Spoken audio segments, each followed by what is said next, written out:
Okay, from previous examples, for a given design problem, we also need to write unit performance model.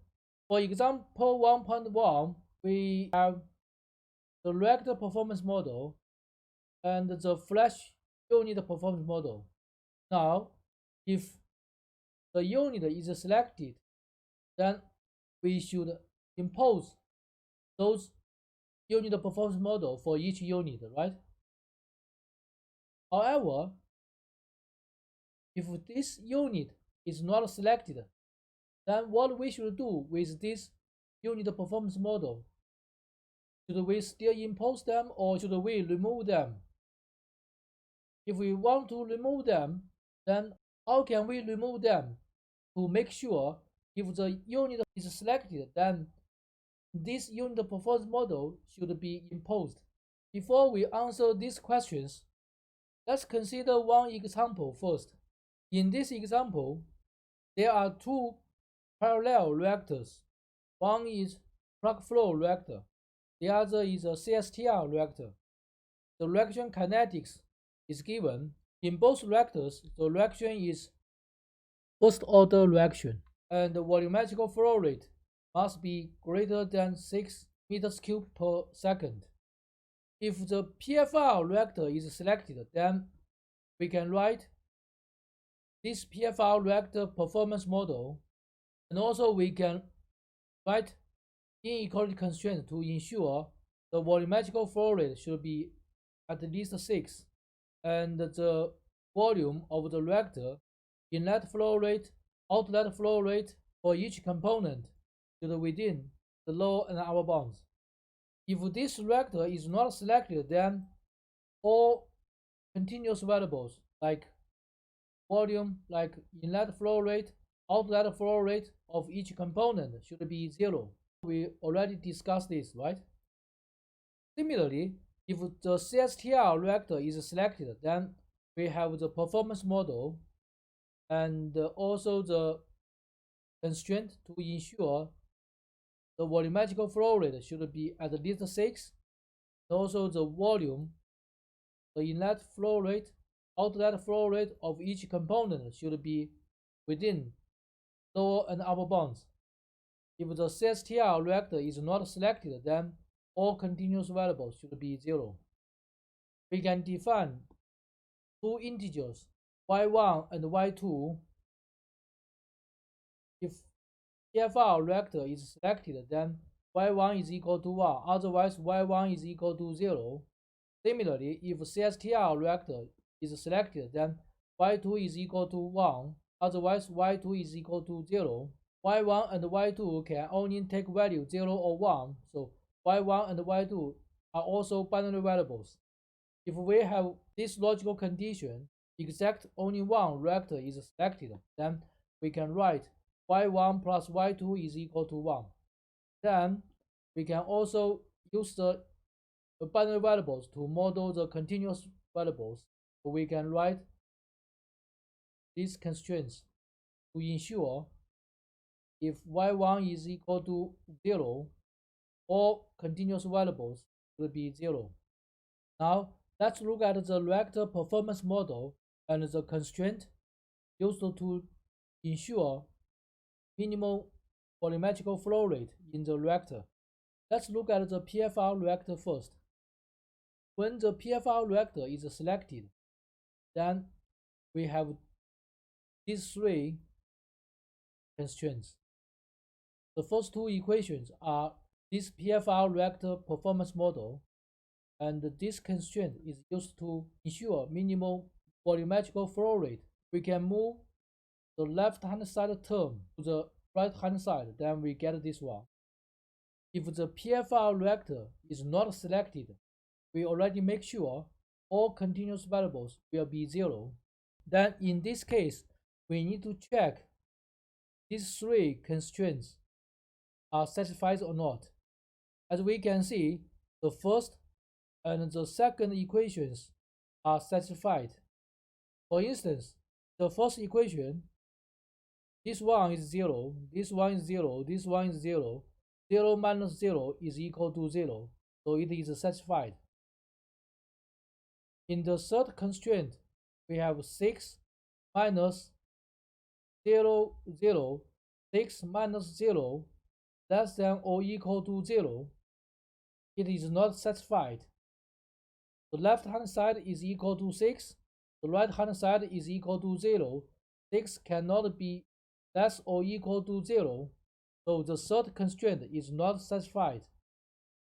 If the right-hand side is also a number that is greater than or equal to 6, for instance, 7, then we can make sure the right-hand side is less than or equal to the right-hand side. For this example, the left-hand side is equal to 6 when this rector is not selected. For other cases, the left-hand side may be other numbers, maybe 100 or maybe 200. Then the right-hand side also be at least 100 or 200. Then we can always make sure the left-hand side is less than or equal to the right-hand side. Based on this, we can introduce a big number, M1. This big number can take very big values like 1 million, like 10 billion. And then we can impose the left-hand side less than or equal to this big number. Then we can make sure for any cases the left-hand side is always less than or equal to this big number. That means if the rector PFR is not selected, then we can always make sure these three constraints are satisfied. Now we need to combine these two cases. One case is if the PFR rector is selected, then we have these three constraints. If the PFR rector is not selected, then the third constraint should be changed to this one. We should have a big number on the right hand side of the third constraint. Then we can write this constraint. The left hand side is the same. The right hand side we can use M1, the big number, times 1 minus Y1. If Y1 is equal to 1, then this term will be 0. Then this constraint becomes the original constraint to ensure minimal volumetric flow rate in the reactor. If Y1 is equal to 0, that means the right hand side is equal to M1. So we can always make sure this constraint is always true when all variables are equal to 0. If we change the reactor performance model to this equation, then we can see if the PFR reactor is not selected, then this equation is not satisfied. This is because the left-hand side is equal to minus 5 now, which is not equal to 0. To make it satisfied, the right-hand side should be also minus 5. If we change the reactor performance model to other equations, then the left-hand side may be other values like 100, like minus 80. Then the right-hand side should change to 100 and minus 80 to make it satisfied. That means if the reactor is not selected, the right-hand side should be same number as the left-hand side. As the left-hand side can be any number, that means the right-hand side can also be any number. To represent any numbers, we can use one slack variable minus another slack variable. We have introduced this representation in the LP standard form. If you forget, then you can go back to watch the video for LP standard form. These two slack variables are non-negative, and the values of these two slack variables are determined after optimization. Then we can write the reactor performance model. The left-hand side is the same, is equal to S1 minus S2. We need to combine these two cases. When the PFR reactor is selected, then S1 minus S2 in the reactor performance model should be 0. When the PFR reactor is not selected, then the right-hand side in the reactor performance model should be S1 minus S2. To ensure S1 and S2 to be 0 when the reactor is selected, we can write S1 plus S2 is less than or equal to some big number M2 times 1 minus Y1. From this constraint, you can see if Y1 is equal to 1, then S1 plus S2 is less than or equal to 0. Because S1 and S2 are non-negative variables, then S1 and S2 can only be 0. That means if Y1 is equal to 1, the reactor is selected, then we have the original reactor performance model for this reactor. If Y1 is equal to 0, then S1 plus S2 is less than or equal to a big number. Then the value of S1 and S2 are determined after optimization. We can also write S1 is less than or equal to the number times 1 minus Y1, and S2 is less than or equal to M2 times 1 minus Y1. Both of them can make sure if the reactor is selected, then S1 and S2 are 0. Which one is selected is up to you. When all continuous variables are 0, the second equation is also satisfied. Even if it is satisfied, we can still introduce two slack variables on the right-hand side to make it general. Then we can write this equation. And we also need to ensure if the reactor is selected, then these two slack variables should be 0. The third constraint can change to this form. It also makes sure if the reactor is not selected, this constraint is also satisfied. From this example, we can see modeling constraints using the integer variables is more complicated than modeling continuous variables. Hope you can understand. If you understand, then we can use integer variables to model continuous variables and constraints for the CSTR reactor. First, we can use integer variables to model the continuous variables to ensure if the CSTR reactor is not selected, then all continuous variables should be 0.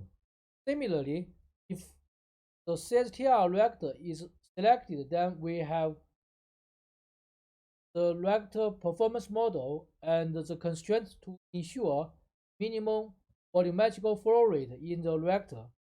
If the reactor is not selected, then all continuous variables should be 0. Also, we need to check if these three constraints are satisfied. You can see the first and the second equations are satisfied. In the third constraint, the left-hand side is equal to 6 and the right-hand side equal to 0.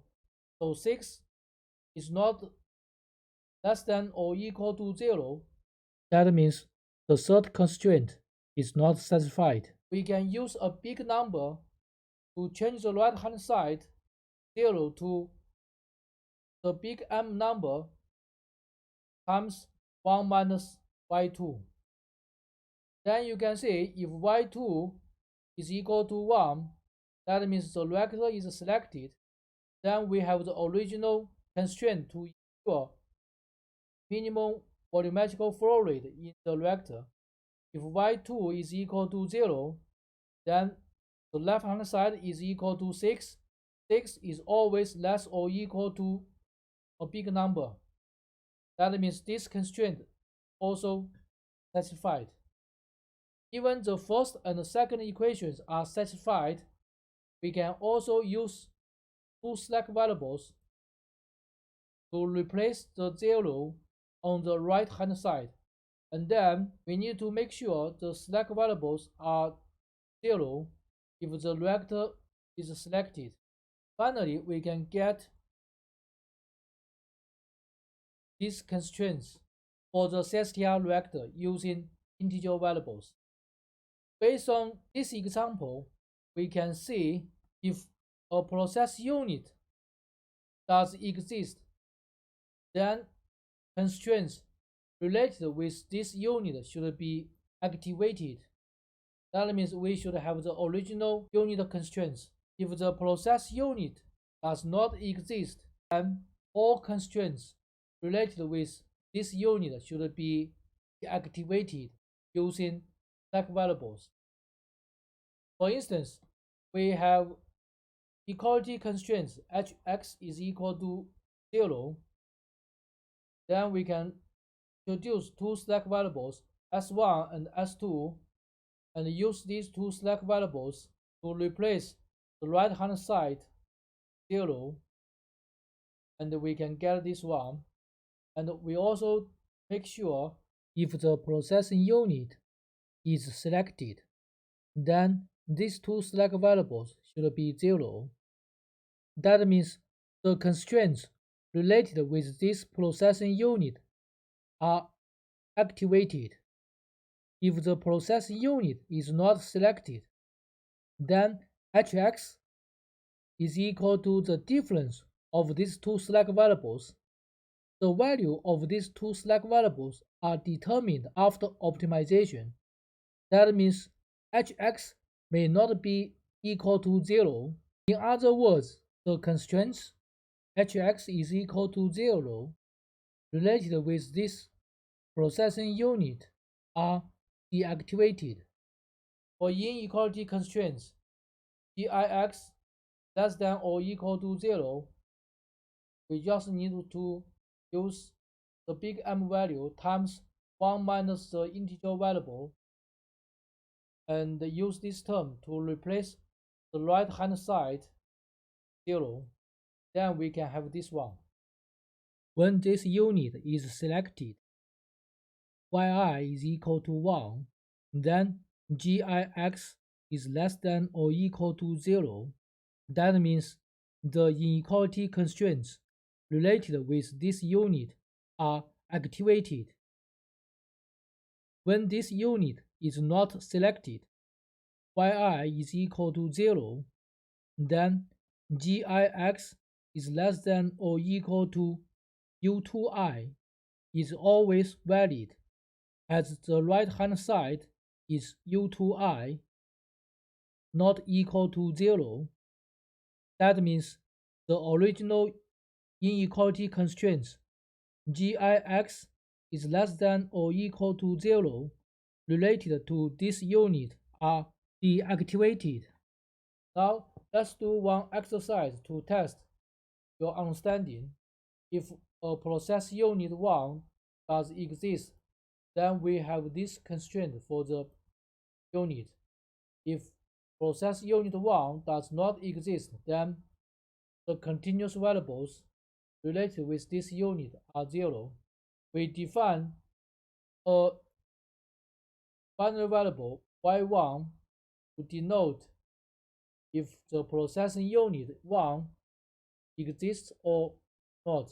If the processing unit 1 exists, then y1 is equal to 1.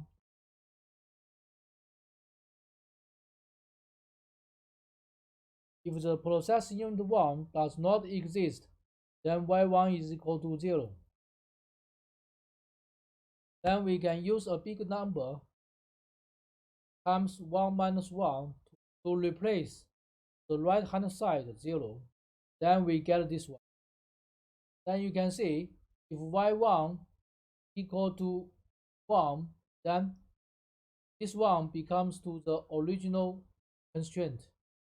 If y1 is equal to 0, then the left-hand side always less than or equal to a very big number.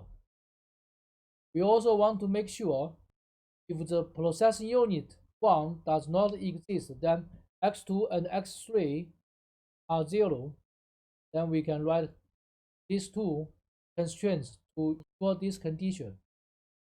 In these two constraints, x2u, x3u are the upper bound of x2 and the upper bound of x3. Let's do another exercise. If processing unit 1 does exist, then we have this equation for the unit. If processing unit 1 does not exist, then x2 and x3 are 0. Let's do another exercise. If processing unit 1 does exist, then we have this equation for this unit.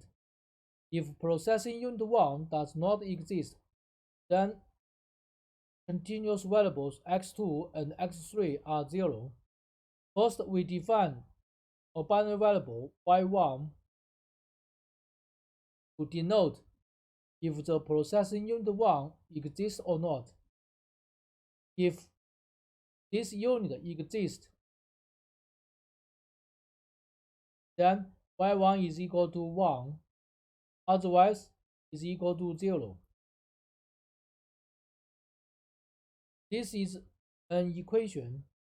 We need to introduce two slack variables, s1 and s2, and use s1 minus s2 to replace the right-hand side 0 in the equation. Then we can get this one.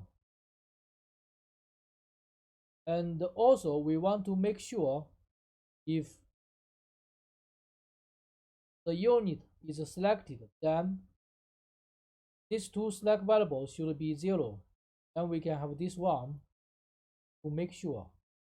We also need to make sure if the unit is not selected, then x2 and x3 are 0.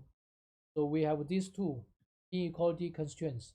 After we use variables to model continuous variables and constraints, we also need to model the objective function.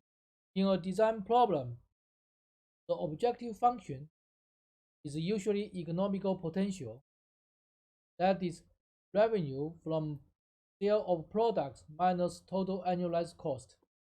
When we calculate the annualized capital cost, we usually use this expression: a plus b times Sn. A is a fixed cost and b is a variable cost coefficient. S is the equipment size. If a unit does not exist, if we still use a plus b times Sn, that means we still include the fixed cost of the unit when we calculate the economical potential. Does this make sense? Definitely not. This is because if this unit does not exist, then we should not have any capital cost related with this unit. To avoid this case, we need to use the fixed cost times binary to ensure if this unit is not selected, then the fixed cost will be 0. How about the variable cost part? We also need to times binary variable yi to ensure if the unit is not selected, then this variable cost is also 0. We don't need to times yi on the variable cost. This is because we already related si, the equipment size, to the integer variables yi. We have imposed si will greater or equal to Si lower bound times yi less than or equal to Si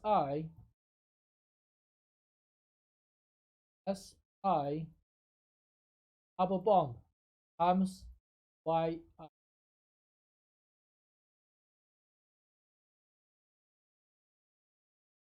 Based on these constraints, we can make sure if yi is equal to 0, that means if the unit is not selected, then Si will be 0, then this variable cost is also 0, so we don't need times the integer variable with the variable cost. Next, I will use several examples to show you how to use integer variables to develop mathematical formulation for process synthesis and design problems.